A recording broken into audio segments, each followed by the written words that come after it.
Hello friends, CTET science series का ये 5वां वीडियो है। आज के भी इस वीडियो में हम 20 इंपॉर्टेंट एमसीक्यूज डिस्कस करेंगे। तो जो भी फर्स्ट टाइम चैनल पे विजिट किए हो, चैनल को सब्सक्राइब कर लेना, क्योंकि ये सीरीज़ जब तक एग्ज़ाम नहीं हो जाता तब तक चलेगी। तो चलिए वीडियो को स्टार्ट करते हैं।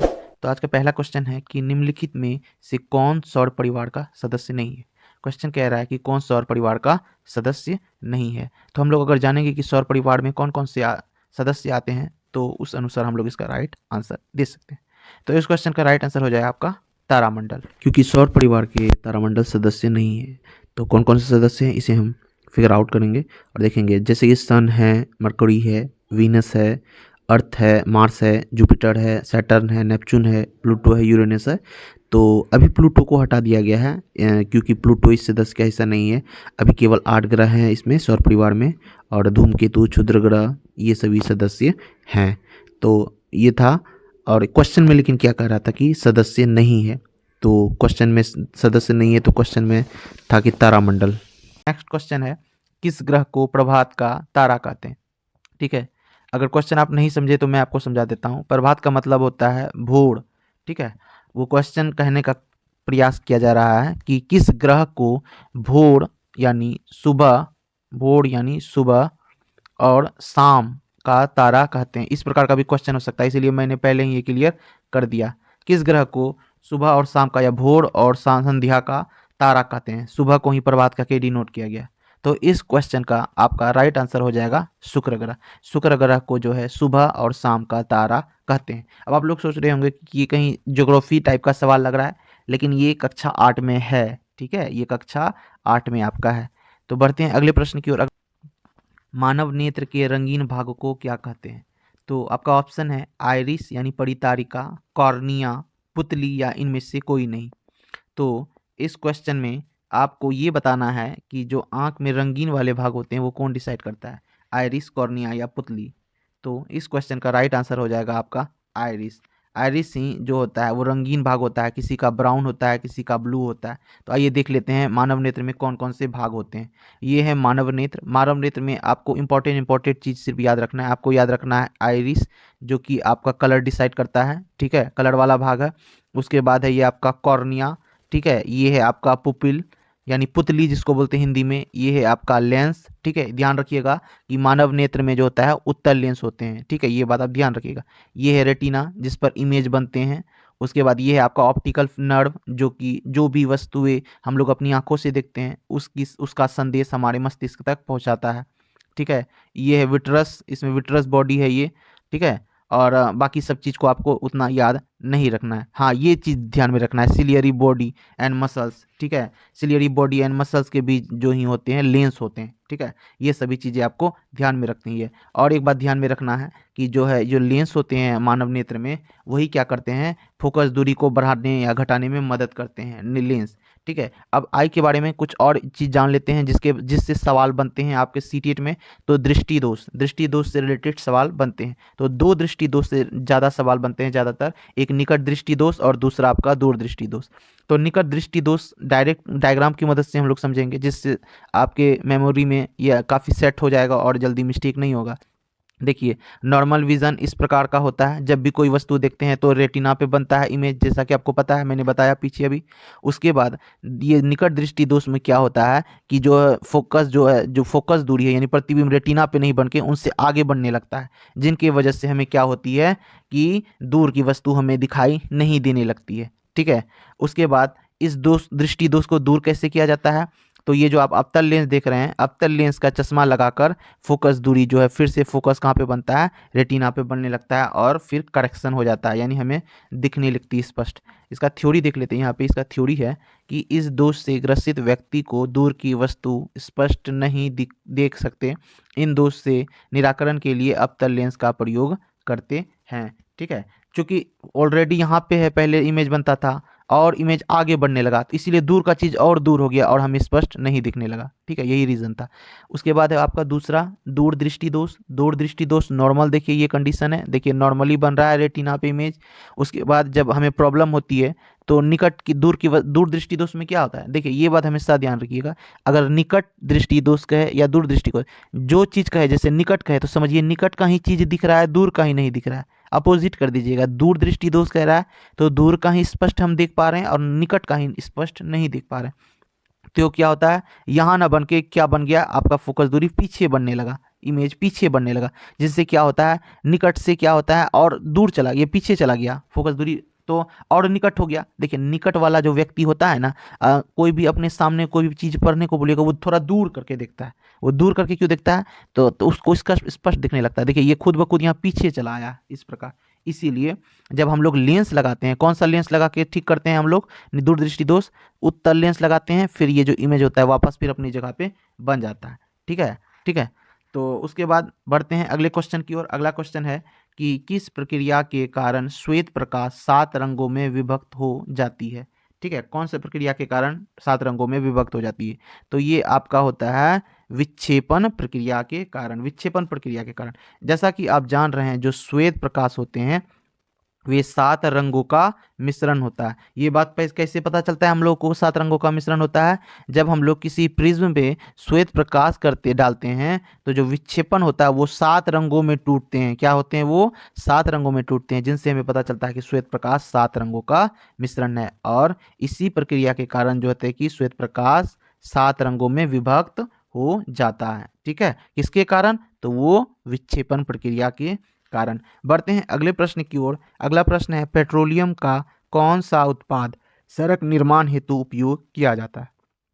तो पेट्रोलियम का कौन सा उत्पाद सड़क निर्माण हेतु किया जाता है, आपका बिटुमिनस। किसका प्रयोग किया जाता है, आपका राइट आंसर हो जाएगा बिटुमिनस का प्रयोग किया जाता है। तो ये है कोयले का प्रकार, कोयले के टाइप हैं, देख लीजिए कोयले के टाइप। तो इनमें से कौन कौन से टाइप, ये टाइप भी याद रख लीजिएगा क्योंकि टाइप भी पूछ सकता है। और इनमें से सबसे बेहतरीन कोयला होता है एंथ्रासाइट। सबसे बेहतरीन कोयला कौन सा होता है, एंथ्रासाइट। और जो बिटुमिनस होता है उसका प्रयोग हम लोग किस में कर लेते हैं, इसमें, यही पेट्रोलियम का सड़क निर्माण में, किसमें, तो आपका सड़क निर्माण में करते हैं। ठीक है, कौन से प्रकार के करते हैं, बिटुमिनस का। बढ़ते हैं अगले प्रश्न की ओर। अगला प्रश्न है कि पैराफिन, हाँ एक बात इसमें और याद रखिएगा, पूछेगा ना सबसे अच्छी क्वालिटी का कोयला कौन है, तो बोलिएगा एंथ्रासाइट, और सबसे लो क्वालिटी का पेट। ठीक है, बढ़ते हैं अगले प्रश्न। अगला प्रश्न है पैराफिन मोम का उपयोग कहाँ किया जाता है। तो किस में किया जाता है, आपका मरहम में किया जाता है, मोमबत्ती में किया जाता है, वैसिलोन में किया जाता है, या इन सभी में। तो इस क्वेश्चन का राइट आंसर हो जाएगा आपका सभी में किया जाता है। बढ़ते हैं अगले प्रश्न की ओर। अगला प्रश्न है उच्च अनुभार वाले, क्वेश्चन क्या कर रहा है, उच्च अनुभार वाले बहुलक को कहते हैं, क्या कहते हैं, पीरकनाशी, कांच, सीमेंट या प्लास्टिक। तो इस क्वेश्चन का राइट आंसर हो जाएगा आपका प्लास्टिक। उच्च अनुभार वाले बहुलक को क्या कहते हैं, प्लास्टिक। बहुलक वाले चैप्टर में पढ़े होंगे आप। बढ़ते हैं अगले प्रश्न की ओर कि कपास एक बहुलक है। ठीक है, कपास एक बहुलक है जो क्या कहलाता है, क्या कहलाता है, वो पर्णहरित कहलाता है, कास्ट कहलाता है, सेल्यूलोज कहलाता है, पेप्टाइज कहलाता है। तो इस क्वेश्चन का राइट आंसर हो जाएगा आपका सेल्यूलोज कहलाता है। जो कपास है वो क्या कहलाता है, आपका सेल्यूलोज कहलाता है। ठीक है, बढ़ते हैं अगले प्रश्न की ओर। अगला प्रश्न है वनोन्मूलन का कारण क्या है। जो वनों की कटाई हो रही है यानी डिफोरेस्टेशन जो हो रहा है वो उसका कारण क्या है, आप भी जान रहे हैं उसका कारण क्या है। आज के समय में आबादी बढ़ती जा रही है, आबादी बढ़ती जा रही है तो उनके लिए जगह की ज़रूरत होगी, रहने के लिए आवास की ज़रूरत होगी, फैक्ट्री की ज़रूरत होगी, व्यापार वगैरह के लिए। तो उनके लिए क्या होता है, वनों को कटाई करके भवन निर्माण किया जा रहा है। कागज उद्योग के लिए हम लोग लकड़ी वनों की कटाई करते हैं। सड़क निर्माण के लिए वन काट काट के वहाँ सड़क का निर्माण कराया जाता है। तो ये सभी कारण हैं आपके वनोन्मूलन के। ठीक है, बढ़ते हैं अगले प्रश्न की ओर। अगला प्रश्न है कि कौन सा वन्य जंतु संकटापन्न है। देखिए क्वेश्चन क्या कर रहा है, कौन सा वन्य जंतु संकटापन्न है। कौन कौन से ऐसे जंतु हैं जो कि संकट में है, अभी संकटापन्न में, जिसकी प्रजाति घटती जा रही है, वैसे जंतु को क्या बोलते हैं, संकटापन्न। ठीक है, तो इस क्वेश्चन में आपका कौन से संकटापन्न में है, काला हिरण भी है संकटापन्न में, सुनहरी बिल्ली भी है संकटापन्न में, अब तो हाथी भी संकटापन्न में है। इसीलिए इसका आपका राइट आंसर हो जाएगा उपरोक्त सभी। ठीक है, बढ़ते हैं अगले प्रश्न की ओर। अगला प्रश्न है निम्न में कौन स्वतः दहन का उदाहरण है। क्या कह रहा है क्वेश्चन की स्वतः दहन का उदाहरण है, श्वेत फास्फोरस, लकड़ी का जलना, पटाखा। क्या आप बताइए, पटाखा स्वतः जल जाते हैं, नहीं स्वतः नहीं जलते। क्या लकड़ी स्वतः जल जाती है, नहीं नहीं जलते हैं। क्या फास्फोरस स्वतः जल जाते हैं, तो डिपेंड करता है कि कौन सा फास्फोरस है। देखिए फास्फोरस दो तरह के होते हैं, एक होते हैं श्वेत फास्फोरस और एक होते हैं आपका लाल फास्फोरस। ठीक है, जो लाल फास्फोरस होता है वो हमारी माचिस की तीलियों में देखने को मिलता है और वह स्वतः नहीं जलता। अगर स्वतः जलता होता तो हम लोग माचिस खरीद के लाते तो वो स्वतः स्वतः जलने लगता, जबकि ऐसा होता है नहीं होता है। तो कौन सा फास्फोरस जलता है स्वतः? श्वेत फास्फोरस, इसीलिए इसे जल में डुबा के रखते हैं श्वेत फास्फोरस को। ठीक है, बढ़ते हैं अगले प्रश्न की ओर। अगला प्रश्न है कि प्रति इकाई क्षेत्रफल पर लगने वाले बल को क्या कहते हैं। ठीक है, प्रति इकाई क्षेत्रफल पे यानी कोई एक जगह पर्टिकुलर जगह अगर बल लगने लगे तो उस को क्या कहते हैं, लगने वाले बल को क्या कहते हैं। अगर हम कोई एक पर्टिकुलर एक जगह बल लगा रहे हैं लगातार तो उससे क्या कहते हैं, उस लगने वाले बल को दाब कहते हैं। क्या कहते हैं? आपका राइट आंसर क्या हो जाएगा? दाब कहते हैं। ठीक है, बढ़ते हैं अगले प्रश्न की ओर। अगला प्रश्न है कि कील के नुकीले सिरे को लकड़ी के तख्ते में ठोकने के लिए क्या उत्पन्न होता है। तो इस क्वेश्चन का ऑप्शन दिया हुआ है घर्षण, संपर्क, पर्याप्त दाब या फिर गुरुत्व। तो इस क्वेश्चन का राइट आंसर हो जाएगा पर्याप्त दाब, क्योंकि अगर पर्याप्त दाब मिलेगा तभी वो अंदर जा पाएगा। अगर घर्षण होगा, ठीक है, घर्षण होगा, घर्षण तो जरूरी है ही, लेकिन पर्याप्त दाब मिलेगा तभी वो अंदर जा पाएगा। जैसे ये एक लकड़ी है, अगर इसको पर्याप्त दाब मिल रहा है, ठीक है, एक प्रॉपर दाब मिल रहा है, पर्याप्त दाब, तभी ये लकड़ी क्या होगा, धीरे धीरे धीरे अंदर जा पाएगा। ठीक है, बढ़ते हैं अगले प्रश्न की ओर। अगला प्रश्न है कि वर्मी पोस्ट में क्या प्रयोग किया जाता है। ठीक है, वर्मी पोस्ट में क्या प्रयोग किया जाता है। तो इस क्वेश्चन का ऑप्शन दिया हुआ है बरसीम, काफ़ी अच्छा क्वेश्चन है ये, बरसीम, लैंचा, केचुआ या गुवार। तो इस क्वेश्चन का राइट आंसर हो जाएगा आपका केचुआ। वर्मी कंपोस्ट में किसका उपयोग किया जाता है? केचुआ का। हम लोग एक जैसे कि आप लोग आसपास के घरों में देखते होंगे कि ये ग्रीन कलर का बैग, अब तो सरकार के द्वारा भी ये बीच में चलाया गया था, ग्रीन कलर का थैलीनुमा बैग, जिसके पास मवेशियाँ हुआ करता है उसको दे दिया जाता था। और उसमें क्या करते हैं आप, जो भी गोबर वगैरह उसको इकट्ठा करते हैं और उनमें क्या करते हैं, जैसा कि आप जानते हैं कि केचुआ क्या है, हमारा मित्र होता है, किसानों का मित्र होता है।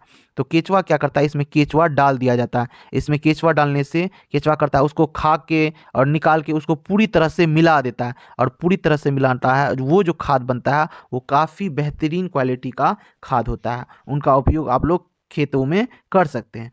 तो किसमें किसको कौन मदद करता है? केचुआ। ठीक है, बढ़ते हैं अगले प्रश्न की ओर। अगला प्रश्न है निम्न में कौन नर जनन हार्मोन है। तो इस क्वेश्चन का ऑप्शन है आपका एस्ट्रोजन, टेस्टोस्टेरोन या पीयूष ग्रंथि। तो इस क्वेश्चन का राइट आंसर क्या हो जाएगा आपका? क्या पीयूष ग्रंथि होगा? नहीं, ये तो एक ग्रंथि है। क्या आपका एस्ट्रोजन होगा आपका? नहीं, ये तो फीमेल सेक्स हार्मोन, हालांकि मेल में भी बनता है, ये एक फीमेल सेक्स हार्मोन है। ठीक है, और तब बचा आपका क्या? टेस्टोस्टेरोन। तो आपका राइट आंसर हो जाएगा टेस्टोस्टेरोन, क्योंकि ये एक मेल सेक्स हार्मोन है। ठीक है, टेस्टोस्टेरोन। आइए इसका डिस्कशन देख लेते हैं। जो है एस्ट्रोजन हार्मोन, ये आपका लिखा हुआ है पर्चा, इसका स्क्रीनशॉट मारिएगा और अच्छे से पढ़ लीजिएगा, क्योंकि एस्ट्रोजन हार्मोन का एक समूह है जो युवावस्था के दौरान महिलाओं में सामान्य यौन और प्रजनन विकास में महत्वपूर्ण भूमिका निभाता है। अन्य कार्यों में शामिल है, जैसे यह कोलेस्ट्रॉल को नियंत्रण में रखता है, या मानसिक धर्मचक्र का विनिमय, ये सभी चीज़ें आप स्क्रीनशॉट लेके पढ़ लीजिएगा। ठीक है, बढ़ते हैं अगले प्रश्न की ओर। अगला डिस्कशन टेस्टोस्टेरोन हार्मोन, ये है मेल सेक्स हार्मोन। ये जो क्या करता है, पुरुषों में शरीर में पाए जाने वाला मुख्य ये सेक्स हार्मोन है। इसका उत्पाद अंडकोश यानी टेस्टिकल में होता है। ठीक है, इसका भी आप लोग स्क्रीनशॉट लेके पढ़ लीजिएगा। बढ़ते हैं अगले प्रश्न की ओर। अगला प्रश्न है कि जन्म लेने वाले शिशु के लिंग निर्धारण के लिए जिम्मेदार कोशिका की संरचना को कहते हैं। ठीक है, जो लिंग निर्धारण होता है कि कोई बच्चा अगर जन्म लिया तो, या फिर जन्म लेने वाला है, तो वो मेल होगा कि फीमेल, ये साइन किसका है? ये साइन है फीमेल का। ये साइन किसका है? ये साइन है मेल का। तो जो शिशु जो होगा, जो जन्म होगा, वो उनका लिंग निर्धारण, यानी जो बच्चा होने वाला है वो कौन डिसाइड करेगा कि वो मेल होगा कि वो फीमेल होगा? तो वो कौन निर्धारण करता है? वो गुणसूत्र निर्धारण करता है। कैसे? चलिए आइए उसका डिस्कशन देख लेते हैं। जो मेल होते हैं उसका गुणसूत्र होता है एक्स और वाई। ठीक है, मनुष्यों में कितने क्रोमोसोम होते हैं? टोटली